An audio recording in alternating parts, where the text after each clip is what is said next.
বিসমিল্লাহির রহমানির রহিম। প্রিয় শিক্ষার্থী, 2026 সালে এসএসসি পরীক্ষার সংক্ষিপ্ত প্রশ্নাবলী মান নির্ণয়ের একটা প্রশ্ন তোমাদের সামনে হাজির হয়েছি। প্রশ্নটা হলো 3m + 3/m সমান 3√3 হলে m³ + 1/m³ সমান কত? সলিউশন দেওয়া আছে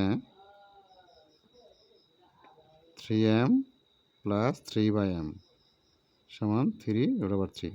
ওই পাশে আমরা 3 দ্বারা ভাগ করতে পারি। তাহলে 3 ওকে 3 থাকলে m 1/3 সমান √3। প্রদত্ত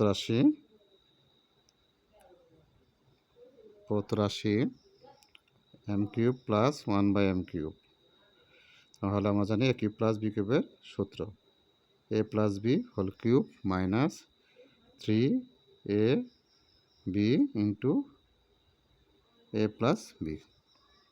এটার মান √3 হোল কিউব মাইনাস 3 ইন্টু √3।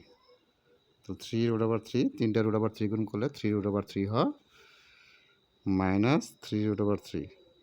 তাহলে এটা কাটাকাটি যা শূন্য হয়। আশা করি বুঝতে পেরেছো।